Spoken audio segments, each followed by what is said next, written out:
Hola, ¿cómo les va? En la clase de hoy vamos a ver dos temas: método científico, su conceptualización, sus componentes, y el otro tema va a ser el proceso de investigación científica, qué entendemos por ella y cuáles son los componentes de ese proceso que nos va a permitir construir conocimiento científico. Al igual que en las clases anteriores, la bibliografía está detallada en la diapositiva, como a su vez también en el cronograma de clases.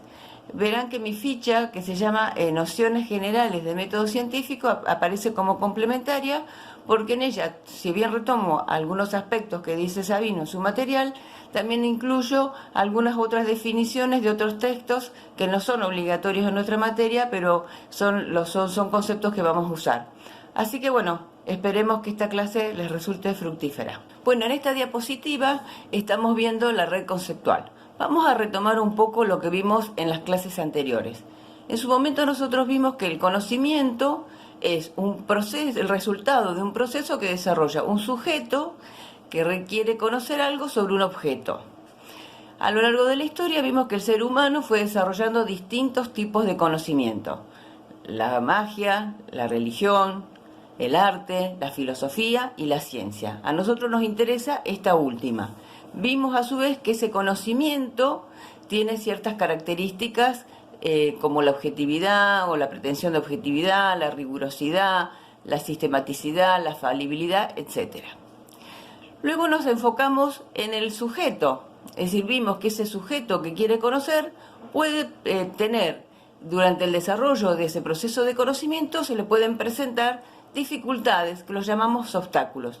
Esos obstáculos pueden ser epistemológicos, epistemofílicos o socioculturales, es decir, son distintas clasificaciones de esas dificultades que nos pueden entorpecer conocer el objeto. Este tema de los obstáculos no solamente los tenemos que tener en cuenta al momento de desarrollar una investigación científica, son importantes también tenerlos en cuenta en el momento de la intervención profesional, porque nosotros en los procesos de conocimiento que vamos a tener que desarrollar para después plantear nuestra intervención como trabajadores sociales, van seguramente a aparecer algunos de estos obstáculos. Y lo importante que es reconocerlos y ver cómo los podemos superar, ya sea solos, con la ayuda de otro colega, o eventualmente, si es necesario, derivándolo a otro profesional. ¿Por qué? Porque esos obstáculos también nos van a dificultar reconocer cuál es el problema o objeto de intervención, por ejemplo, sobre el cual nosotros tenemos que intervenir como trabajadores sociales. Luego, en otra clase, nos concentramos en el objeto, particularmente en el objeto de estudio de las ciencias humanas o las ciencias sociales, y vimos que ese objeto es a su vez otro sujeto, por lo tanto le agrega complejidad a la relación que se establece entre sujeto y objeto en el proceso de conocimiento. ¿Por qué? Porque ese objeto, entre comillas, que es un sujeto, vimos que tiene características tales como posee libertad, posee un inconsciente, maneja un lenguaje y crea cultura. Todo eso, vuelvo a insistir, le agrega complejidad al proceso de conocimiento. En la clase de hoy nos vamos a empezar a centrar ya en el proceso mismo, es decir, en ese proceso que nosotros llamamos investigación científica. Bueno, como les dije anteriormente, el conocimiento es producto de un proceso que despliega un sujeto para conocer a algo o a alguien que llamamos objeto. La investigación científica es el proceso que desarrollamos para construir conocimiento científico. O dicho al revés, el conocimiento científico es producto de ese proceso que desarrollamos que se llama investigación científica. ¿Pero en qué consiste la investigación científica como proceso?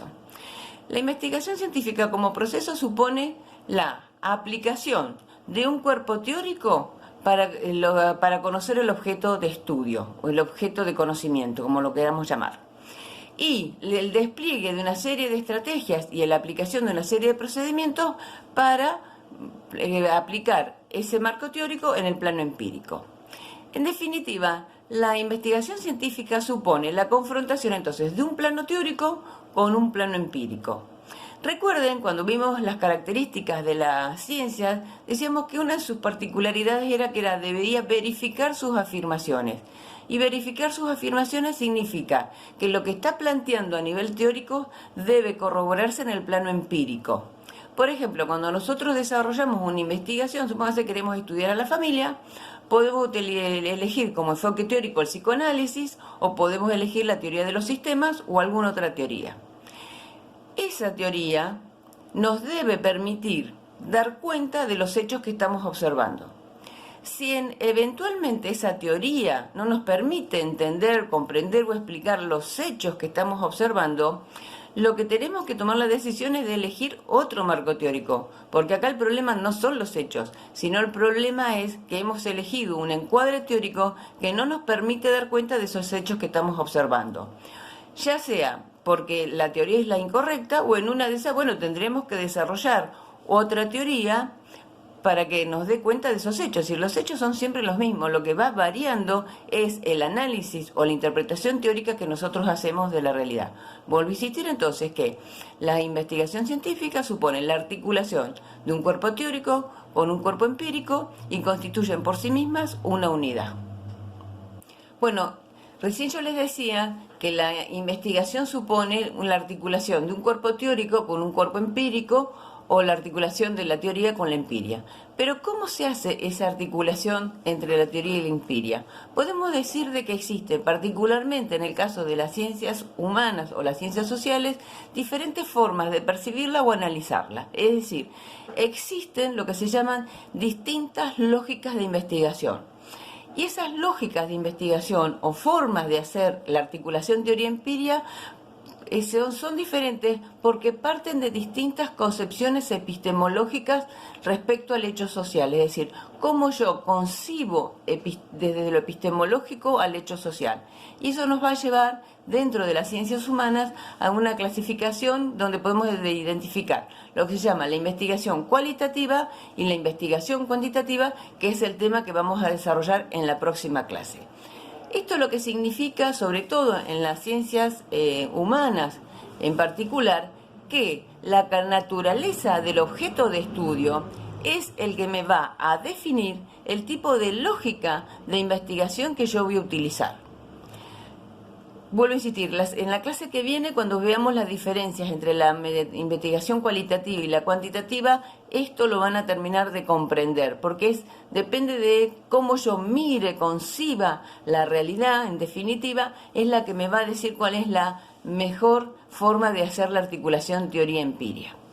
Pero sí lo que tienen en común cualquier proceso de investigación es que el punto de partida es un problema, es decir, es un interrogante que buscamos responder, encontrar una respuesta. Es decir, es la famosa incógnita en la matemática. ¿Se acuerdan cuando ustedes hacían matemática que tenían la famosa X? Era una incógnita. Entonces, el concepto de problema en investigación es esto, es una pregunta o preguntas que a mí me genera ese objeto de estudio y que mediante el proceso de investigación científica yo voy a procurar responder esas preguntas.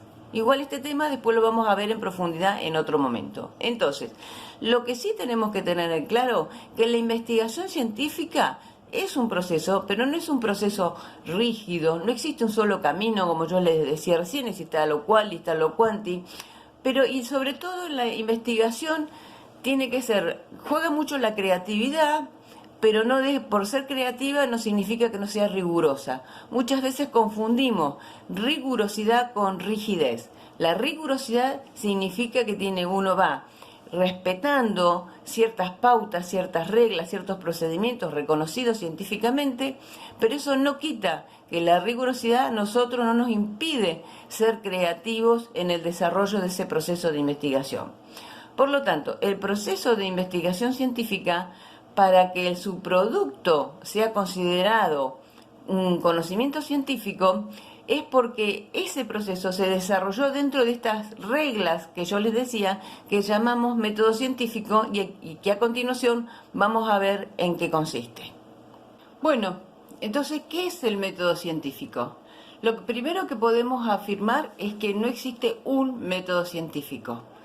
Aceptar de que existe un solo método científico significaría aceptar que es como una receta que seguimos rigurosamente sus pasos y vamos a obtener como resultado el conocimiento científico.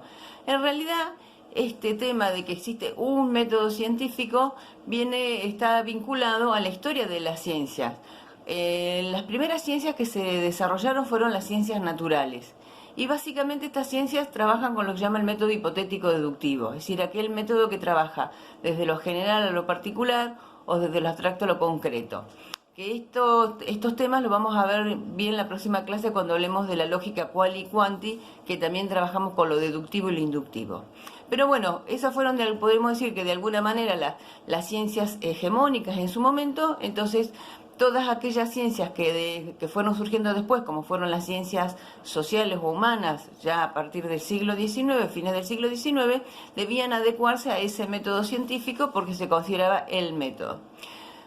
Con el tiempo eso se fue superando y podemos decir de que hay un método científico en el sentido de que hay pautas generales sobre cómo debemos trabajar dentro de lo que es el encuadre científico, pero no podemos decir que existe un solo modelo. Entonces, lo que sí podemos decir es que el método científico es un modelo de acercamiento a la realidad para poder conocerla. Y ese modelo establece ciertos principios, ciertas reglas para desarrollar una investigación científica. Para dar un ejemplo un poco más sencillo de lo que es el método, ustedes saben que en teatro o en actuación hay como distintas escuelas, distintos métodos que se llaman. Es decir, cómo el actor o la actriz se acerca al personaje para poder interpretarlo lo mejor posible. Tenemos escuelas, por ejemplo, que dice que la persona, si está en una situación debe interpretar una situación de tristeza, debe rememorar, por ejemplo, situaciones personales que le hayan producido mucha tristeza, entonces recurrir a sus propias emociones le va a ayudar a la interpretación. Esa es una forma de acercarse al personaje, es un método. Hay otros que dicen que no, que es que, por ejemplo, convivir con personas similares a los personajes que se van a interpretar. Hay un caso de una película que tiene unos cuantos años que se llama Perfume de Mujer, donde Al Pacino, que hace de un no vidente, él contaba en una entrevista que él convivió durante varios meses con una persona o con personas no videntes para poder entender y poder reproducir hasta sus movimientos corporales dado a la existencia de esta discapacidad, y realmente logró un muy buen trabajo. Entonces, fíjense ustedes, el método es ese modelo de acercamiento, en este caso, al objeto de conocimiento. Entonces, es como un camino que nos lleva al descubrimiento interno propio de la investigación, dice Sabino, y el método científico nos orienta en la selección de los instrumentos y las técnicas que vamos a utilizar para obtener ese conocimiento, y también fija los criterios de verificación de lo que se afirma en la investigación. También eso vamos a ver que hay distintas posturas, quizás ya también lo fueron viendo, si hay posturas que dicen que para verificar hay que comprobar, otros dicen que hay que refutar, pero bueno, como que son distintas formas de demostrar que las afirmaciones que se hacen tienen validez empírica también. Lo que sí podemos decir es que el método científico no es un todo único y acabado, sino que se va constantemente enriqueciendo porque constituye una unidad con la teoría, y esa teoría también va enriqueciendo el método científico. Vuelvo a insistir, hablamos del método científico como modelo de acercamiento a la realidad, pero no existe un solo modelo. Bueno, entonces, este método científico que estamos hablando como modelo de acercamiento a la realidad, siguiendo a Sabino, podemos decir que tiene tres grandes características. La rigurosidad en la conceptualización significa que cuando nosotros hacemos una investigación supone asumir una postura teórica, elegir un enfoque teórico, porque ese enfoque teórico nos va a llevar y a determinar qué tareas vamos a desarrollar y de qué manera vamos a desarrollar el proceso de investigación. Este tema de la conceptualización es fundamentalmente central en el caso de las ciencias humanas. ¿Por qué? Porque las ciencias humanas suelen usar terminología y estudian fenómenos de la vida cotidiana, podríamos decir. Por ejemplo, si yo les dijera a ustedes que me definan familia, seguramente cada uno de nosotros tendrá una definición distinta de familia. Por lo tanto, si el enfoque teórico es el que me va a ayudar después a trabajar en el plano empírico para ver si esa definición coincide con los hechos que voy observando, una de las tareas que tenemos que hacer en investigación es ponernos de acuerdo qué entendemos en este caso, por ejemplo, por familia. ¿Por qué? Porque hay distintas concepciones respecto a lo que es una familia. Quizás en las ciencias duras esto no es tan relevante porque, bueno, como yo digo, los físicos a esta altura no se ponen a discutir qué es un átomo o los biólogos qué es una célula, ya todos están de acuerdo. Pero en el caso de las ciencias humanas hay todavía discusiones conceptuales respecto a, por ejemplo, qué consideramos una familia. La otra característica es la verificación, que tiene que es ese conjunto de ideas que nosotros nos hemos propuesto a nivel teórico, es enfrentarlas con el plano empírico, llevarlas a la realidad. Obviamente que esas proposiciones o esas hipótesis suponemos que son verdaderas y el investigador debe verificar que esas suposiciones teóricas coinciden con lo que ocurre en el plano empírico o en la realidad. Es decir, la verificación significa, en síntesis, que las proposiciones que nosotros hacemos a nivel teórico deben pasar la prueba de los hechos. Era un poco lo que yo ya les venía explicando. Y finalmente, la tercera característica es el uso de un sistema de razonamiento lógico. Es decir, esos enfrentamientos que hacemos desde el plano teórico con el plano empírico, tiene que haber una vuelta a lo teórico mediante un sistema lógico. Sabino, por su postura, él habla de la deducción, es decir, él trabaja desde esta idea de que uno va de lo general a lo particular y de lo particular a lo general, como forma de volver a enriquecer o a confirmar lo que estábamos afirmando en el plano teórico, pero después hay otras lógicas como puede ser la inductiva, la dialéctica. Por eso yo prefiero hablar de que el tercer componente del método científico es el uso de un sistema de razonamiento lógico pertinente, que después lo vamos a ver también cuando veamos la lógica cualitativa y la cuantitativa. Entonces, en síntesis, el método científico tiene tres grandes características: una rigurosidad en la conceptualización, la verificación y el uso de un sistema lógico pertinente. Bueno, entonces, ahora sí, enfocándonos en el proceso de investigación científica, volvemos a reiterar que el proceso de investigación científica supone la confrontación de un plano teórico como un plano empírico y lo debemos ver como una unidad, como una totalidad. Cuando nosotros desarrollamos ese proceso de conocimiento, debemos tomar una serie de decisiones de orden epistemológico, decisiones teóricas, decisiones metodológicas y decisiones técnicas. Cada una de ellas remite a planos distintos de abstracción y de complejidad, que lo vamos a ir viendo, vuelvo a insistir, la clase que viene, cuando veamos la lógica quali y quanti, ahí vamos a ver más claro esta idea de lo que son las decisiones epistemológicas, teóricas, metodológicas y técnicas. El proceso de investigación lo podemos organizar en momentos, en etapas, pero es más adecuado hablar del concepto de momento, porque el momento da la idea de que como que no hay límites claros en cada uno de ellos. Es decir, la idea de etapa quizás remite más a una secuencia más lineal, mientras que en los momentos da como la idea de que hay momentos que se pueden superponer porque los límites no son muy claros. Lo que sí tiene que quedar claro es que en el proceso de investigación estos momentos no son lineales, no son rígidos en general, están constantemente interrelacionados entre sí, son interdependientes y se enriquecen mutuamente. Hay como un constante ida y vuelta de cada momento. Lo único que, bueno, enunciamos los momentos a efectos de poder entenderlo, de poder explicarlo, de poder enseñarlo. Es decir, entonces sería como teóricamente estos son los momentos. Después en la práctica de la investigación, esos momentos son, como yo les decía, mucho más dinámicos, más difusos sus límites y como que en algunas instancias se superponen, en otros momentos volvemos a cada uno de ellos. Entonces, esto es lo importante, es decir, como yo les decía hoy, que el proceso de investigación es riguroso, pero no significa que sea rígido ni que sea estático. Bueno, como les venía diciendo, en el proceso de investigación podemos identificar momentos. Para trabajar el proceso de investigación, nosotros en nuestra materia elegimos una autora que se llama Ruth Vieites, que ella habla de 3 momentos. Obviamente que hay distintos autores que identifican más momentos, menos momentos, más otras etapas, pero bueno, nosotros adherimos a esta autora porque consideramos que es bastante simple y adherimos sobre todo a esta idea que ella plasma, que es el hablar de momentos en el proceso de investigación y no de etapas. Este autor identifica 3 momentos: el momento epistémico, el momento técnico-metodológico y el momento teórico. En el momento epistémico tratamos de responder la pregunta ¿qué investigar? Es decir, es el momento en el cual se construye el objeto de estudio A partir de, para poder construir ese objeto de estudio necesitamos problematizar ese objeto de estudio y también debemos elaborar una propuesta teórica, es decir, con qué bloque teórico vamos a tratar de entender ese objeto de estudio que estamos construyendo.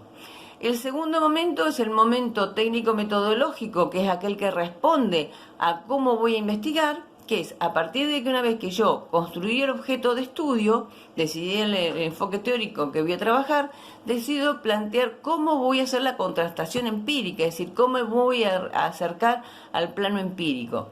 Y en este momento se toman una serie de decisiones de tipo metodológico, que tiene que ver con la estrategia, y de tipo técnico, que tiene que ver con los instrumentos. Y no solamente vamos a hablar de instrumentos de recolección de datos, sino también instrumentos de análisis de datos. Y finalmente el momento teórico es aquel momento donde, una vez que yo obtuve información del plano empírico, hago la interpretación de los resultados de esos datos empíricos a la luz del marco teórico, es decir, esta vuelta otra vez al plano teórico, y se elabora lo que se dice, una vez con las conclusiones y todo eso, se elabora lo que se llama el discurso científico, que es a través del cual nosotros hacemos público los resultados de una investigación. A su vez, cada uno de estos momentos supone una serie de tareas. Entonces, cada uno de estos momentos, a partir de las clases sucesivas, vamos a empezar a profundizar en cada uno de estos momentos desde el punto de vista teórico y desde el punto de vista instrumental. Bueno, ahora vamos a ver el momento epistémico. En líneas generales, vuelvo a insistir, porque cada uno de estos temas los vamos a ir tomando en cada una de las clases sucesivas que vamos a ir desarrollando en la materia. En este momento es el momento, decíamos, de la construcción del objeto de estudio. Y tiene una serie de tareas, que es la selección del tema, plantear el problema, elaborar el marco teórico, formular las hipótesis y los objetivos. Esas son las tareas. Vamos a desnombrar esto. Lo que sí me interesa rescatar en esta situación en particular es que en este momento, si nosotros nos ponemos a analizar, se plasma ese componente o esa característica del método científico que ya hablábamos de la rigurosa conceptualización. Es decir, el corazón, podríamos decir, de este momento epistémico es la conceptualización, es la teorización que yo haga del objeto de estudio, de su problematización, pero siempre a nivel teórico. Bueno, el segundo momento, que es el momento técnico-metodológico, que Viete llama la estrategia de encuentro con la realidad, básicamente es un momento donde se toman una serie de decisiones metodológicas y técnicas a efectos de llevar ese planteo teórico al plano empírico. Por eso las tareas son seleccionar el diseño, definir la población que vamos a estudiar, preparar las técnicas, las herramientas que vamos a utilizar, ya sea para recolectar la información como para analizarla, y hacer la recolección de los datos y el análisis de los datos. Es decir, es un momento donde se diseña, se planifica específicamente el trabajo a nivel del plano empírico que se va a desarrollar, y también se lleva a la práctica ese trabajo en el plano empírico que se previó. Una vez que se ha realizado todo este diseño, podemos ver que en el momento técnico metodológico claramente se plasma esa otra característica del método científico, que es la verificación. Es decir, el momento de organizar, diseñar y realizar la prueba empírica, llevar a la práctica y verificar o rechazar los planteos teóricos que hicimos en el plano empírico o de la realidad. Y el último momento, el tercer momento o momento teórico, es el momento de interpretación, conclusiones y comunicación. Es decir, una vez que hemos obtenido la información en el plano empírico, debemos volver al plano teórico para evaluar y analizar si esos resultados que hemos obtenido en el plano empírico concuerdan o no con lo que hemos planteado a nivel conceptual. Puede suceder de que además, a partir de ese análisis que hagamos de los datos, vamos a ver si podemos responder nuestros interrogantes de investigación o no le hemos podido responder. Entonces, es un momento de reelaboración teórica, realmente, por eso decíamos que acá se plasma en este momento esa tercera característica del método científico, que es el uso de un sistema lógico pertinente, es decir, porque volvemos desde lo empírico, lógicamente volvemos a vincularlo con la teoría, y entre otras cosas evaluamos si hemos podido o no responder nuestros interrogantes de investigación. Puede suceder que los hayamos respondido, no lo hayamos respondido, pero sobre todo lo que tenemos que quedar claro para que esta idea de que el proceso de investigación es un proceso dinámico, flexible, es que este proceso de conocimiento que hemos desarrollado nos genere nuevas preguntas. Es decir, que nos convocan estas nuevas preguntas a desarrollar un nuevo proceso de investigación. Es decir, esa es una de las características también centrales de la investigación científica, la posibilidad de responder preguntas, pero también de generar nuevas preguntas e iniciar nuevos procesos de conocimiento. Por eso yo digo que cuando hacemos una investigación y consideramos que esa investigación no nos ha generado nuevas preguntas una vez que hemos concluido de analizar los datos, es como que hay algún problema, es decir, ¿qué pasa con ese tema o qué pasa con el equipo de investigación que no ha podido generar nuevas preguntas? Y vemos que una de las tareas del momento teórico es la redacción del informe final, es decir, cómo lo realizamos, la comunicación, cómo hacemos públicos los resultados de nuestra investigación, y eso vamos a explicar en la diapositiva siguiente algunas diferencias que hay. Bueno, como les decía anteriormente, el proceso de investigación finaliza, podríamos decir, cuando hacemos público, cuando comunicamos los resultados de nuestra investigación y también contamos cómo lo hicimos. Pero hay que hacer una distinción entre lo que se llama la lógica en uso y la lógica reconstruida. ¿Qué significa esto? La lógica en uso, es decir, son todos los procedimientos que utiliza el investigador en su práctica teórica y técnica para conocer ese objeto de estudio. Es la investigación viva, es la investigación en marcha, es la investigación en funcionamiento, con sus idas y sus vueltas. Mientras que la lógica reconstruida son esos procedimientos organizados, sistematizados y codificados para poder exponerlos. Es decir, están organizados de forma ordenada para que uno le pueda contar a otro investigador, por ejemplo, cómo trabajó, qué procedimientos utilizó y cuáles fueron los resultados que obtuvo. Esta, vuelvo a insistir, tiene que ver con lo público del conocimiento científico.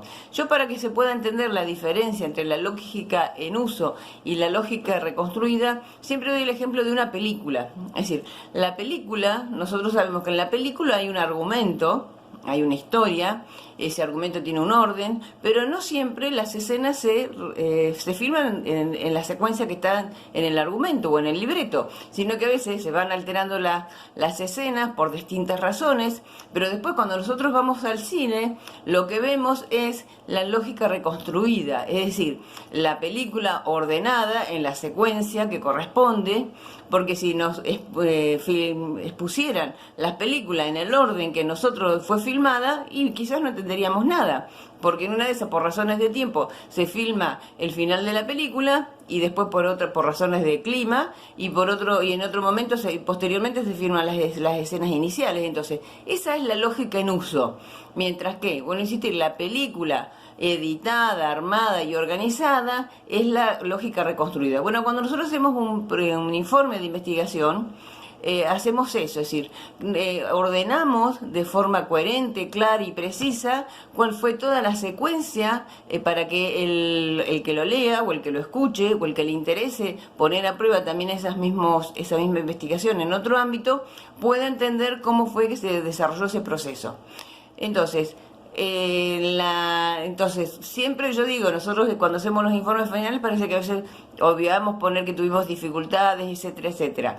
Depende también del tipo de investigación. Hay investigaciones como las cualitativas donde se hace un detalle muy minucioso de todo lo que pasó por requerimientos de confiabilidad. Pero vuelvo a insistir, entonces no confundamos lo que es la investigación viva, en pleno funcionamiento, con sus idas y vueltas, y otra cosa es cómo nosotros después lo exponemos, lo contamos, para que otros puedan entenderlo. Bueno, espero que con este pantallazo general sobre los momentos del proceso de investigación haya quedado más o menos claro. En la próxima clase seguiremos viendo ya la investigación cualitativa y cuantitativa. Nos vemos pronto.